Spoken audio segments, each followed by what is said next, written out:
Hello and very welcome everyone to this session of the current affairs. Today we are going to learn the current affairs of 30th of June of 2024. So let's start and see that what are the things we can learn from this day and that would be helpful in our note making and that would be helpful in our exams.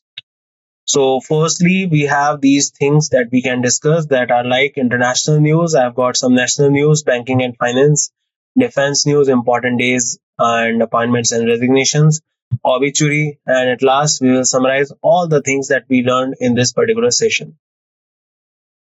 Before we start, the images used in our slide deck are for educational purpose only. We respect the intellectual property rights of the original creators and owners of these images. If you are the owner of any of the images used in this deck and have any concerns or issues, please contact us at sathi@iitk.ac.in and we shall remove the images. Okay, so first news that we have today is that Paraguay becomes the 100th full member of International Solar Alliance. Just to add, recently 101st member, that is Nepal, has already been added in the total number of membership in the International Solar Alliance. The Republic of Paraguay officially became the 100th full member of the ISA, a treaty-based international intergovernmental organization. Paraguay handed over its instrument of ratification to the ISA in New Delhi, with Fleming Raul Duarte, ambassador of Paraguay, presenting it to Abhishek Singh, head of depository, joint secretary of the Economic Diplomacy and Multilateral Economic Relations Division, Ministry of External Affairs. So for this purpose, the Paraguay becomes a 100th full member of the International Solar Alliance. The ISA, conceived as a joint effort by India and France, aims to combat climate change through the deployment of solar energy solutions. ISA's framework agreement was amended in 2020 to allow all UN member states to join, with 109 countries currently signatories and 100 ratified as the full members. Remember just one more thing, that it is headquartered in Gurugram and it was started in 2015. The purpose is to create a solar energy ecosystem all over the world, especially with those countries that lies in the tropical regions, because these countries are those which will be more exposed to the sunlight, and that is why these particular countries are being selected. Union Minister Shivraj Singh Chauhan launches web portal for faster bank settlements under AIF. Union Minister Mr. Shivraj Singh Chauhan launched a new web portal to automate and accelerate the settlement of interest subvention claims of banks under the Agricultural Infrastructure Fund. So a particular type of portal just to create an acceleration in the settlement of interest claim of banks under the Agricultural Infrastructure Fund. The portal developed by the Department of Agriculture and Farmer Welfare and NABARD ensures timely settlement of claims within a day, enhancing transparency, reducing corrupt practices. It helps calculate exact eligible largest subventions, reducing human error and following faster claims settlement. The automation supports the government in releasing accurate interest subventions and reduced turnaround time, benefiting farmers and agri-entrepreneurs financially. Okay, so what we have learned here, that Union Minister Shivraj Singh Chauhan launches web portal for faster bank settlements under the AIF. DOPT notified Public Examination Prevention of Act 2024 effective from 21st of June. So Department of Personnel and Training under the Ministry of Personnel, Public Grievance and Pension, Government of India has notified that all provisions of the public examination came into effect from 21st of June 2024. So basically, just after getting the effect of leak exams in the NEET, now the Department of Personal Training, they are particularly coming together with the Government of India and notified that all provisions of the public examination of Act 2024 came into effect from 21st June. The offense under this act cognizable, non-bailable and non-compoundable. So a new type of punishment is being introduced.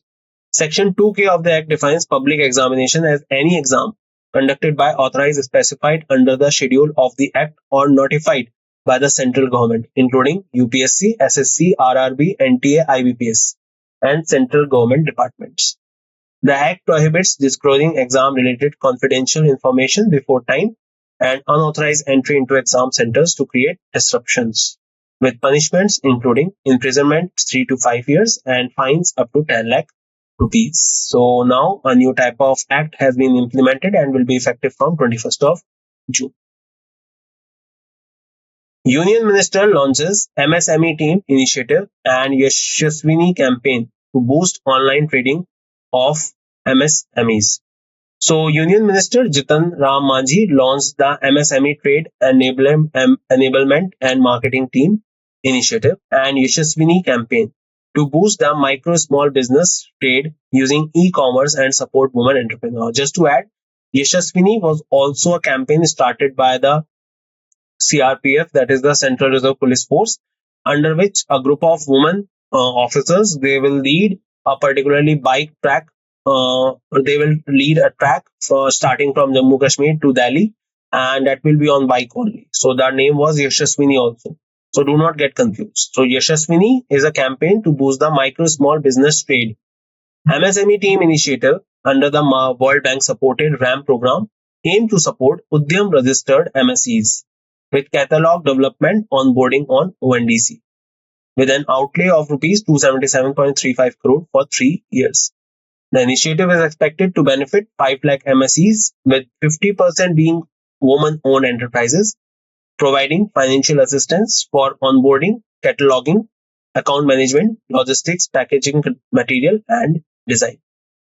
The Yashaswini campaign focuses on formalizing women-owned micro-enterprises in Tier 2, Tier 3 cities, providing capacity building, training, hand-holding, and mentorship. So basically remember this thing that Union Minister has launched MSME Team Initiative and Yashaswini campaign to boost the online trading of MSMEs. RBI raised WMA limit for states UTs by 28%. So what is WMA? Let's see. So RBI, the highest regulatory body of banking in India, announced an increase in the base and MEAS advances limit for state government and union territories by 28%.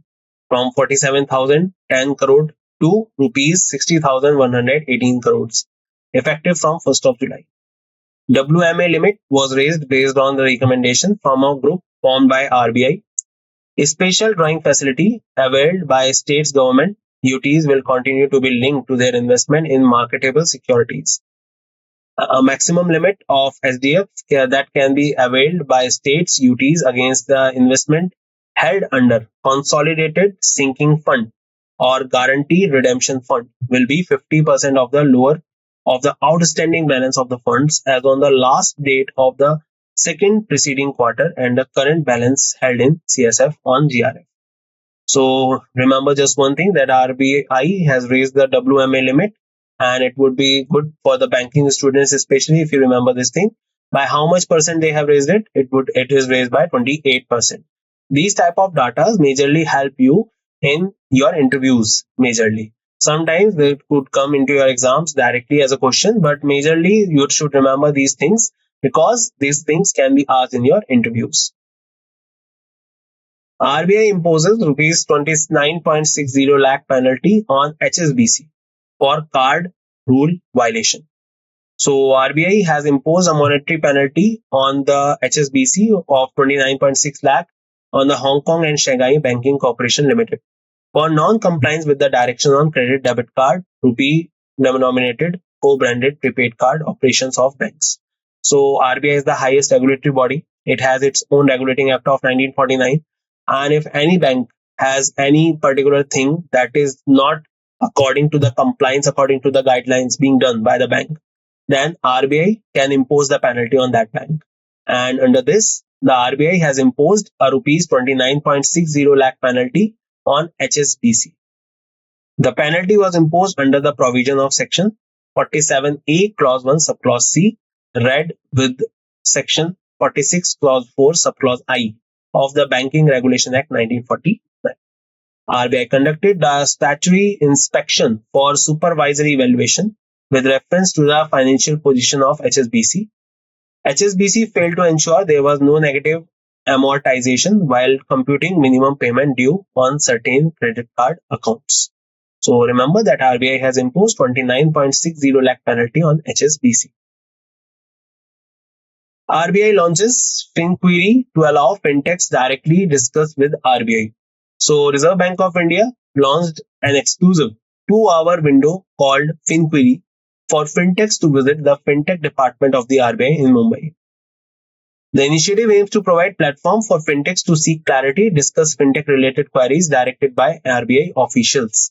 So if any new company is coming into the market of fintech and if they have any query related to any regulations or rules, then they can directly go for this particular inquiry thing. The window launched on 26 June will be available on the last working Wednesday of every month from 3 to 5 p.m. The initiative fosters better communication and understanding between RBI and fintech companies. Recently, a lot of companies, they have got the payment aggregator license from the RBI, and for any further query, you can go to the FinQuery for fintech to visit the fintech department of RBI in Mumbai. HDFC Life launched Bridge the Gap campaign to enhance life insurance awareness. So HDFC Life Insurance Company Limited introduced the Bridge the Gap campaign to educate the public about the role of life insurance on National Insurance Awareness Day. So basically, to create awareness on the National Insurance Awareness Day, they have launched the Bridge the Gap campaign to educate the people about the role of life insurance. The aim is to clarify the benefits of life insurance and inform the public about its importance. HDFC Life was partnered with ET Now to produce a series of informative chats show featuring discussion with HDFC Life leaders and their partners. The series will now cover various aspects of financial planning with life insurance, including protection, child plans, and retirement options. So under this, HDFC Life has launched the Bridge the Gap campaign to enhance the life insurance awareness. Brand Finance India 100 2024. Tata Group retains number one position as the India's most valuable brand. According to the Brand Finance India 100 2024 report, Tata Group retained number one position in the brand value ranking 2024 with 9% growth in brand value to US dollar 28.6 billion. So Brand Finance India's 100, Tata Group retains number one position. Recently, also in India, the TCS has been named as the most valuable brand of India. And also recently, if we talk about, Apple was the most valuable brand, but Nvidia has recently surpassed it to become the most valuable brand. Tata Group became the first Indian brand to near a US dollar 30 million brand value mark. Infosys continues to retain second spot with a steady 9% growth in brand value, US dollar 14.2 billion. Taj retains its reputation as the strongest Indian brand for the third consecutive year with a triple A plus brand strength rating. So Brand Finance India's 100, Tata Group retains number one position as India's most valuable brand. DRDO completes 6 development trials of heat abhyas at Odisha. So DRDO successfully completed 6 consecutive development trials of abhyas, the high-speed expandable aerial target with enhanced booster configuration from the integrated test range in Chandipur, Odisha. Abhyas has now completed 10 developmental trials demonstrating the system's reliability. The trial was conducted with enhanced radar cross-section visual and infrared augmentation system, validating vision objectives like safe release of booster, launch clearance, and endurance performance. 2 launches were conducted consecutively within a gap of 30 minutes, demonstrating ease of operation with minimal logistics. So DRDO has completed 6 development trials of the heat abhyas at the Odisha Chandipur missile testing range. Recently, a new type of missile testing range is being constructed in Andhra Pradesh also. Now we have 2 missile testing range, one in Odisha, one in Andhra Pradesh. National Statistics Day, 29th of June. So National Statistics Day is being observed on 29th of June to acknowledge, appreciate the contribution of statistician in India and popularize statistics as a field of study. The day is marked with the birth or anniversary of Professor P.C. Mahalanobis, the father of modern statistics in India. The main event of the National Statistics Day 2024 was organized at Manekshaw Center. 2024 theme of National Statistics Day is use of data for decision making. So remember this point, National Statistics Day is on 29th of June. International Day of the Tropics. So National United Nations International Day of the Tropics is annually observed on 29th June to raise awareness about specific challenges faced by tropical areas and highlights the global implications of issues affecting the tropical zone. The day emphasizes the role of tropical countries in achieving the Sustainable Development Goals. UN General Assembly adopted the resolution proclaiming 29 June as the International Day of Tropics. First International Day of Tropics was observed on 29 June 2017. So remember, International Day of Tropics was on 29th of June 2024. World Allergy Week. So World Allergy Week is annually initiative of the World Energy Organization to create awareness about the allergic diseases in communities. So allergic diseases can be of any type. It can be of food, it can be of any insect, or it can be of anything. So to create awareness about that, a particular week is being dedicated from 23rd of June to 29th of June. World Allergy Week was observed from 23rd to 29th June. The theme is childhood food allergy. The week aims to campaign for training and resource on allergy diagnosis, management, and prevention. WAO provides webinars, infographics, and additional information to educate and raise awareness on the topic. So remember, the World Allergy Week is being observed from 23rd to 29th of June. Sanjana Thakur won overall Commonwealth Short Story Prize. Just to add, Pan Pinter Prize is being won by Arundhati Roy recently. Sanjana Thakur, an Indian writer from Mumbai, announced as the overall winner of 2024 Commonwealth Short Story Prize for her story Aishwarya Rai. Thakur is an third Indian writer to win the prize, which was launched in 2012, following Parashar Kulkarni 2016 and Kritika Pandey 2020. Commonwealth Foundation announced the regional winners, including Reena Usha Rangu, Mauritius; Julie Vocard, Canada; Portia Subran, Trinidad and Tobago; Pete Robertson, New Zealand.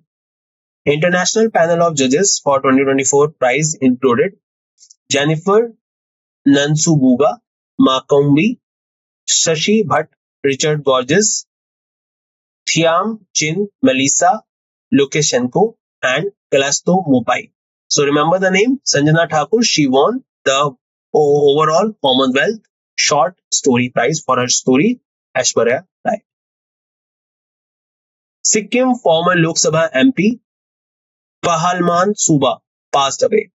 So Pahalman Suba, Sikkim's first elected member of parliament, passed away in Gangtok. He was born in 1966 to 12th of March in Tikzek village. Suba won the 1980 elections on Sikkim Janta Party ticket and served as MP until 1984. He was the second MP of Sikkim and first to win a contested election. So just to add, it is not 12th of March 1966, but it is 1946. Okay, so this was the date. Sorry for the miscorrection. So he was the person who became the first elected MP of Lok Sabha from Sikkim. As we know that Sikkim is the particular state that is being added to India in 1975 under the 36th Amendment. And at that time, Sikkim became the state of India.